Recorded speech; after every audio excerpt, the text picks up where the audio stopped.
खबर उत्तर प्रदेश अयोध्या से पैसे लेकर रामलला के दर्शन पर नाराज हुए चंपत राय। कोई भी परंपरा नहीं रही है। भारत और भारत के बाहर रहने वाले श्रद्धालुओं से निवेदन है, समान जन के रूप में रामलला दर्शन की योजना बनाएं। 1 घंटे में प्रवेश द्वार से लेकर विकास द्वार तक बहुत सहजता से भगवान के दर्शन होंगे। अयोध्या में भीड़ को देखते हुए दर्शन के नाम पर पैसे वसूलने खेल शुरू हुआ था, जिसमें एसएसपी राजकरण नैयर ने एक सिपाही उपेंद्र नाथ को निलंबित किया है और उसके खिलाफ विभागीय जांच शुरू कर दी है। उपेंद्र नाथ को पुलिस लाइन से संबंध किया गया है और बिना सूचना के मुख्यालय छोड़ने पर भी रोक लगा दी है। किसी भी सामान्य नागरिक को अधिक से अधिक 1 घंटा लगता है,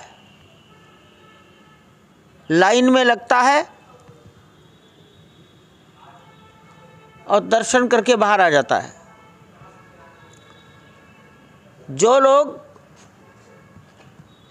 सामान्य जन बनकर दर्शन करने जाते हैं उन्हें ही भगवान के दर्शन ज़्यादा अच्छे होते हैं। वो लगभग 100 फीट दूर से भगवान के दर्शन करते हुए आगे बढ़ते हैं। मैं भारत और अगर आपके माध्यम से मेरी बात भारत के बाहर कहीं जा रही हो तो उन सबको निवेदन करूंगा कि सामान्य जन के रूप में रामलला के दर्शन करने की योजना बनाए। 1 घंटे में प्रवेश द्वार से लेकर बाहर निकलने तक, फ्रॉम एंट्री टू एग्जिट, बहुत ही सहजता से भगवान के दर्शन होंगे। कोई सुगम दर्शन, वीआईपी दर्शन, मैं निवेदन करूंगा दोनों प्रकार के दर्शनों से अपने को बचाओ। सुगम दर्शन, वीआईपी दर्शन के नाम पर अयोध्या में अनेक लोगों ने कुछ गैर कानूनी काम करने शुरू कर दिए हैं। मेरे सामने एक विदेश का नागरिक जो भगवान की कृपा से मेरा पुराना परिचित था, वो आकर खड़ा हो गया और कहता है मैं 2000 रुपये देकर दर्शन करके आया हूँ। अयोध्या में किसी भी मंदिर में कभी भी पैसा लेकर दर्शन करने की कोई परंपरा नहीं है। हनुमानगढ़ी में सदा सर्वदा लाखों लोग आते हैं, पैसा लेकर दर्शन नहीं होते। राम जन्मभूमि का मंदिर अभी कुल मिलाकर 2 महीने का है, लेकिन लोगों ने तरह तरह के रास्ते निकाल लिए। मैं समाज से निवेदन करता हूं, किसी के भुलावे में, किसी के शब्दों में न फंसे। पैसा लेकर कोई दर्शन यहां नहीं होता।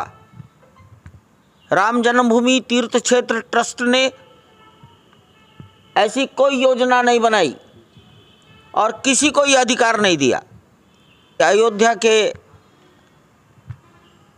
वरिष्ठ पुलिस अधीक्षक महोदय ने इसके लिए कोई टोली बनाकर जांच पड़ताल की। अगर कुछ लोग उनके ध्यान में आते हैं तो कानून के अनुसार उनके विरुद्ध कठोर कार्रवाई की जानी चाहिए। ऐसा कृत्य, यह आपराधिक कृत्य मैं मानता हूं भगवान के प्रति। और जनता से हाथ जोड़कर निवेदन करूंगा, 15-20 मिनट बचाने के लिए पैसा मत दीजिए। मेरे ध्यान में यह भी आया है कि आप 8 लोग हैं तो 500 रुपये प्रति व्यक्ति दे दीजिए और मैं दर्शन करा दूंगा। ऐसे किसी भी गलत काम में समाज न फंसे, ये मेरा निवेदन है। रामनवमी पर इतनी अधिक भीड़ होगी, इस भीड़ का दुरुपयोग अनेक लोग कर सकते हैं, लेकिन ऐसे गलत कामों से बचाने का काम सबको करना चाहिए। और मैं भी बार बार हाथ जोड़कर निवेदन करूंगा, किसी को भी पैसा देकर दर्शन करने के भुलावे में नहीं आना चाहिए। धन्यवाद। Bureau report, news hub Bharat.